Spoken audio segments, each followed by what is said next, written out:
Flea from Red Hot Chili Peppers just found out about Cannibal Corpse, and the Black Veil Brides guy is voicing Batman. There's two emo Batmans. What's going on? Play the intro! Welcome to another episode of Last Words here in the Pit. I'm Jordan Olds from 2 Minutes to Late Night. I'm emo Batman. I'm Katy Irizarry from Season of Mist and Loudwire.com. And I am Doc Coyle from the band Bad Wolves and host of the X-Man podcast. So, Mr. Flea, friend of all, I think everyone loves Flea, as a 100% approval rating, has recently... Love the wild thornberries. What is that? Oh my God, did you not grow up on Nickelodeon? It's a cartoon show where he plays like a little boy that just like makes little noises. Oh, I missed it. You gotta remember, I'm probably older than you guys. They got a movie in the 2000s. First off, let's bring it back to the story, all right? Flea, excellent, slapping the bass man from Red Hot Chili Peppers, recently discovered Cannibal Corpse and was posting about it on Twitter, I believe, and he was raving about it. Listen, I always say better late than never. Actually, I think it's actually really cool when someone like that, especially in this era where you can kind of find anything and you just kind of, you ever find a record from like 20 years ago and like, how the hell did I miss this? So I think it's pretty badass. What do you guys think?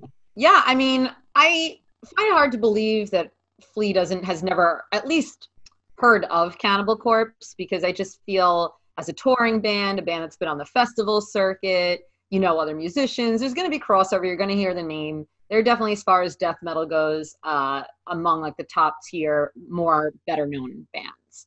But for him to hear it for the first time, I guess makes sense. And I think that's awesome. I mean, I love just seeing people get into music at any stage, whether they're little kids or whether they're grown adults who've been around forever and they get into something. And it's just a feel-good story, and I feel we need more feel-good stories. Flea, I know where you're coming from. When we did the Rush cover on 2 Minutes to Late Night, like, it was such a big lineup. I had never really listened to Rush before. That was their idea to do that song, and I was like, well, I guess I'm gonna do a Rush deep dive now. I had heard of Rush my entire life, but it was like the push I needed to finally get into it. So I'm sure Flea had heard of Cannibal Corpse, but then he started to do the deep dives with the discography and was like, I love all of these noises. Probably I would have to say Cannibal Corpse is the most important death metal band ever. So to be that, I think they represent everything you think about that genre in the most succinct and impactful and iconic way, from the name of the band to what the songs are about to when you see them live. I mean, basically they're like if Death Clock was a real band. When you go see them live, it's, they don't need, it's, they're cartoonishly metal, in every aspect of it, and they're just amazing. And they actually know how to write songs that have hooks and are catchy and that have lasted for 20, 30 years. I got to do Mayhem Fest with them, and it was just so intensely heavy and incredible and neck breaking. Kind of pivoting off what you were saying, Jordan, about finding an old record that essentially, if you've never heard it, it's new to you. I had this record by this band called Jellyfish called Spilt Milk, and my drummer from my other band, Biggest Nerve, Mo, was playing for it. And it's like, there's all these hidden gems out there, and you just, whenever you get it, it's when you get it. What about you, Katy? Do you have any like old records you discovered recently that you got into? I know there's been a ton, but one that really sticks out to me, at least a band that I should have been into a long time ago and I slept on, was Baroness. Ooh. I mean, I didn't actually get into that band until the Purple album. And I knew who they were. I saw their name everywhere. I've seen them on listed on festivals I was at. And I don't know why, I just had this weird assumption, like, I don't know if it was just apathy. And then Purple came out, and I heard Try to Disappear. It was actually the first song I heard from it. I was like, this band rocks. And then I listened to Purple when it came out. I revisited those last albums. And I feel like I really robbed myself out of something, because I really, that's a band, like I said, it had been thrown in my face, and I just ignored it. And I'm so glad I'd gone into them. It's all about yellow and green, but the first album out of that one is basically a perfect album. When best albums last 10, 15 years, my opinion. Baroness is great. I love them. They are my people. You ever hear like a band name where you are so jealous of how good that band name is? Baroness is such a good I'm like pissed off at them because it's such a good band name. Yeah. It's like sometimes a band name is so good, you're kind of convinced there's no way the band can suck. Yeah, this is actually very, very similar to what Doc was saying about Cannibal Corpse. Now you have a band in obviously a completely different genre who also are, everything about them is pretty iconic. The band name, the artistry, the album art, the music itself. I think, there's that basically exactly what Doc just said about Cannibal Corpse and their legacy. I think we see that in Baroness. Obviously haven't been around as long, but you could just kind of put them in that same category where they're just like the whole package. And it's unbelievable. It's all like the art and the music is directed by one guy. John, go to bed, man. Take a nap. You're doing so much, man. It's amazing. No, please don't stop. So I think Werner Herzog should get into Cannibal Corpse and perhaps even do a documentary about him. All right. Because that dude he's like intensely German and intensely intense. And I think, he would understand this kind of level of extreme cohesion, and it would be fascinating to him. And imagine a Cannibal Corpse documentary with the Werner Herzog like voiceover, just like as he sits there, corpse grinder, massaging his swollen neck from a night of 2-hour head banging. It is not just only an addiction, but it is an affliction. I could picture this. That was beautiful. Beautifully said. I agree. I feel like Werner Herzog would like Cannibal Corpse is the baby step in, but then when he finds like Lingua Ignota and like Primitive Man, he's never coming back. He's gonna start following like obscure tattoo artists on Instagram. His life is different. The thing is, he probably does know about metal, because think about it, because you have Giger, who's German, right? And those dudes got to know each other. And then, come on, Germany ain't that small. And then, and then Tom G. Warrior of Celtic Frost. Wait, are you talking about H.R. Giger? He's from Switzerland. Well, they speak German there. You're telling them more, dog. Well, they do speak. I'm just saying they speak French and German, I believe, in Switzerland. And listen, Switzerland is just a tax haven with mountains. Okay, just rich. This is rich people Germany. Okay, it's the Hamptons. Hamptons, the country. Oh boy. I think I kind of want to take things in a different direction, where I feel like anytime I see like a Kardashian or a Jenner wearing like a Cannibal Corpse or a Slayer shirt, I feel like they should have to now go into the pit at that concert. You know what I'm saying? Like, it's like, all right, you want to rep this band? Cool, you're going to rep this band. You are going to stand here in the pit at Cannibal Corpse. And it's not to say people are going to be deliberately violent. I just think they would be terrified and it would just be fun. No, if a Kardashian got in a Cannibal Corpse pit, the crowd would be deliberately violent. You would basically, that's a death sentence. I was trying to give metalheads the benefit of the doubt, but you're probably right. They need security to go to the mall, let alone Behemoth show.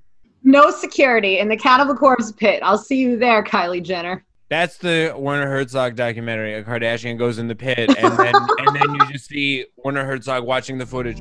You must never listen to this. I'm gonna go the other. Joan Cusack, get into metal. Oh, yeah. I feel like she'd weirdly like. She would just like you play her like Iron Maiden. She'd be like, I get it. I always had a crush on Joan. Wasn't School of Rock. In which movie? Which one did I have a crush on her? Yeah, it's got to be a specific one. I mean, she's pretty hot in Addams Family, but I don't know. Just even, post 16 Candles, because she was like very nerdy in that. But when she kind of came into her own, I don't know. I love the Chicago accent. What can I say? Mm-hmm. Mm-hmm. So DC Comics is pairing with a number of rock and metal musicians for a new animated series that's streaming on the official DC YouTube. It's called Dark Knights death metal. And it's really interesting. You got Andy Biersack of Black Veil Brides doing the voice of Batman. Chelsea Wolfe is the voice of Wonder Woman. You have like background noises and music by like Zakk Wylde. I forget who was on drums. It was also someone that I Dave Lombardo. Dave Lombardo. Wow, guys, I'm burnt. Yeah, and it's really cool. And actually, in the first episode, like, sorry guys, a little self-promotion here. I'll be transparent. Karak Angren, a band that's on Season of Mist, was actually a part of the soundtrack, and one of their songs played. And there was also a preview of a new Rise Against song. It's just a really interesting concept. And what do you guys think about this blending of worlds? This all happened because of a spin-off comic series done by like a pretty famous Batman comic team, which is Scott Snyder and Greg Capullo. They are like the kings of, they've been writing Batman for like, I think a decade now. They keep leaving Batman and then coming back because they got more ideas. And I think weirdly, Greg Capullo, who is a huge metal nerd, like he's good friends with Zakk Wylde. He's been getting Scott Snyder into metal, and I think that's what spawned the comic book Batman Death Metal, and that's how all this, and it's snowballing, and we get Chelsea Wolfe as Wonder Woman, and I think it's cool. Well, we should also be remiss to talk about Tyler Bates, who is kind of at the forefront of all the stuff and putting everything together. It says directed. Does that mean he directed the actual cartoon in addition to dealing with the soundtrack and doing all that as well? He's a musical director. He's not a director. You guys are forcing me to go on IMDb. He's the composer for all that stuff. And he's also he's basically worked on the last few Marilyn Manson records. He worked on the new Bush record, or did a couple songs on that. Yeah, that's right. Mm-hmm. Yeah, we covered that here. He is a very prolific individual. And I'm just putting out in the ether, Tyler, holla at your boy. You know what I'm saying? What you need? You need some guitars. You know, you already play guitar, but you want a cool guy to hang out with and like, you know, like stroke your ego and stuff and give you back rubs. Just holla at me. So I want to hang. Holler at him. I'm hollering. But anyway, I'm an old school comic book nerd. I drew comic books, and to me, there's a big correlation culturally between metal and comic books. It was almost a bridge from one thing to the other, because my brother and I would draw comic books and listen to metal, and then eventually started playing, and it kind of, I don't know, it always felt close in terms of the fellow nerddom. Totally. Yeah, metal and comics have always gone together. Like Claudio Sanchez from Cody and Cambria writes and published comics. Like, you know, Anthrax, like you go all the way back to Among the Living by Anthrax. There's just a Judge Dredd song in there. This is a Judge Dredd theme song, middle of the album. No one in America was reading Judge Dredd regularly back then. It was nuts. Alan Robert, actually, from Life of Agony, he actually went to art school, I forget which, somewhere in New York City, and someone who had animated comics for Marvel at some point was actually one of his teachers. And he was actually going on a path where he either wanted to be a comic book artist or a musician. And at the same time that he started pursuing comics, Life of Agony got a record deal with Roadrunner, and he basically had to choose. So he chose Life of Agony, and now he's put out a couple of comic books, and he's also put out like adult coloring books, like horror themed. And so, like, like you're saying, there's heavy roots. I feel like there's a Venn diagram of like metal, comics, horror, and wrestling, and they all four of those things just intersect. Also, Danzig draws comics. Oh, right. Katy, can I ask you a question? So you actually watched the episode? I did. Is it like the preview where it's essentially still images kind of animated with the dialogue, or is it actually full animated? That is exactly what it is, where it's just still images and then you hear the dialogue over it. And the images, like the camera kind of pans over them, like, you know, like, so they're not like still in one place, but it's just like a drawing. It's not like an actual animation. And I will say, in my old age, I like a subtitle for something like that, because I feel I'm not really being drawn necessarily to anything happening. This wasn't subtitled, and it should have been. I'm just gonna put that out there. What do you feel about Andy's voiceover? Both of them did great. Andy did great, and Chelsea Wolfe also did fantastic. I really was impressed. And Andy, you know, he's also acted before. He was in that movie American Satan. Yeah, they were still coming out too.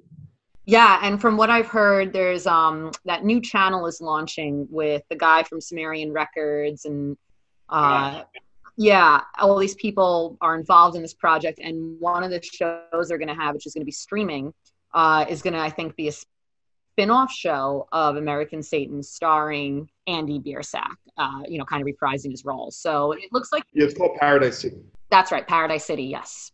Yeah. See, for Batman, I want, you know, because now we're used to the Christian Bale, like, here's the thing, Gotham City is under, you know, so you're used to this kind of gritty thing, and then with Batfleck, they use kind of like a pitch shifter thing, which I thought sounded really cool. So I'm kind of like expecting a more grittier, lower, deeper voice Batman. He has a voice, honestly, I feel like he should be one of the go-to people when they dub anime for English. His I just like, this dude should be on Akira. That's his voice. It like totally, like, it almost feels like of that vibe. Like, but he definitely has a very distinct voice for sure.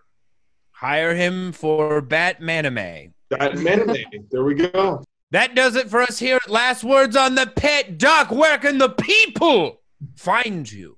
You can find me on my socials, Facebook, Instagram, Twitter, at .coyle, DOCCOYLE, or check my website out, www.coyle.net. Katy, how do they follow you?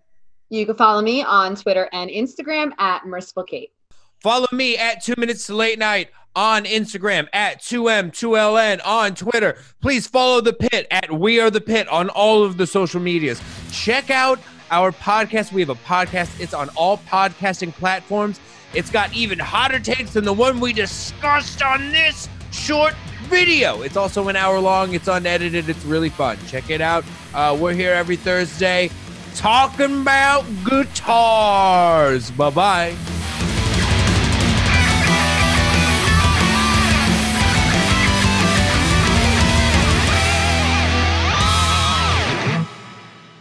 Hi, Mom. I'm making my show. I gotta call you back. I'm sorry. I'm literally in the middle of recording. I love you, Mom. Bye. Bye, Jordan's mom.